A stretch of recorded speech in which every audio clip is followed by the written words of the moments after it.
Chapter 3. Splash! Sploosh! The two pets plunged into the cold water of the moat. Garfield struggled back to the surface, gasping for breath. I hate swimming! He gurgled through the stream of water pouring from his mouth. It's too much like bathing! Odie, on the other hand, like most dogs, was an excellent swimmer. He dog paddled. What else? To shore. Planted his paws firmly on the ground, then leaned over and plucked Garfield from the water with his mouth. Yuck! Garfield yelled once he was safely on dry land, shaking the water from his fur. Now I also have dog slobber on me! He looked around for the knights on horseback, prepared to give them a piece of his mind, but they were nowhere to be seen. Did you get the license plate number of those horses, Odie? Odie handed Garfield a crumpled, rusty license plate he had found on the murky bottom of the moat. It read, Number 1 Knight. Garfield sighed and tossed the plate away. Then he looked up at the castle. We're still no closer to lasagna, he complained.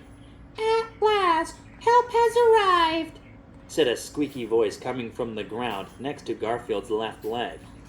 Looking toward the sound, Garfield saw something that stunned him. There stood a tiny cat, no bigger than a mouse. Garfield bent down and looked the cat right in its teeny eyes. You can take off the cat costume, mouse, he whispered. Halloween's over. An angry expression came over the miniature cat's face. He crossed his arms in front of his chest, then stuck his nose into the air. And just what are you dressed up as? He asked, poking Garfield's belly with a tiny finger. A big orange bowling ball with legs? For your information, I happen to be the king's loyal pet. My name is Hairball, and I am the royal cat of this castle.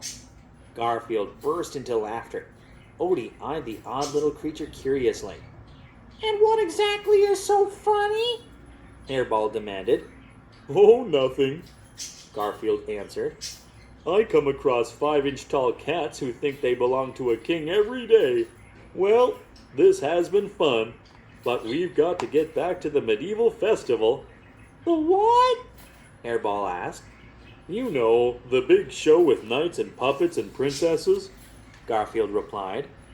You're not at any show, Hairball explained. You're in the kingdom of Fantasia. Right, Garfield said, looking at Odie. He rolled his eyes and pointed down at Hairball. I suppose this is a magical kingdom filled with unicorns, fairies, and 3-headed fire-breathing dragons, he added sarcastically. Well, the fire-breathing dragons have only 2 heads, Hairball replied. But otherwise you are quite correct. Garfield heard a group of high-pitched voices giggling softly behind him.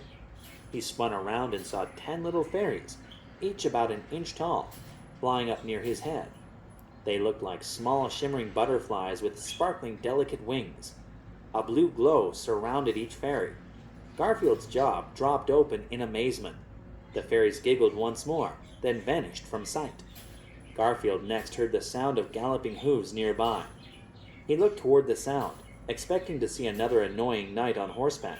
Instead, he saw a unicorn. The beautiful white creature galloped gracefully, its silver horn gleaming in the bright sunlight. Suddenly, a mighty roar filled the sky. The frightened unicorn bolted for the safety of the nearby woods. Looking up, Garfield saw a 2-headed dragon flying through the air. Flames shot from both of its mouths. The dragon circled once, then flew off into the clouds. Well, this place is really terrific, Garfield stammered, backing away slowly. I don't know how we got here, but I just remembered I left a large lasagna with extra cheese in the oven back in my world. You know, the one where there are no fairies, unicorns, or dragons. And I hate it when the cheese turns all brown. So I've got to go home. Come on, Odie, we're leaving. But you can't leave, Hairball reminded Garfield. You don't know how you got here. That means you don't know how to get back to your world. I'm the only one who can tell you how to get home. Great, replied Garfield. Then we found the right 5-inch tall cat. How do we do it? I'm not telling you, Hairball said, crossing his arms over his chest. Not until you help me. Okay, Shorty, help you do what? Garfield asked impatiently. Get some cat food off the top shelf?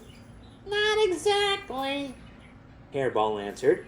You're going to help me rescue my king from the evil clutches of a wicked wizard.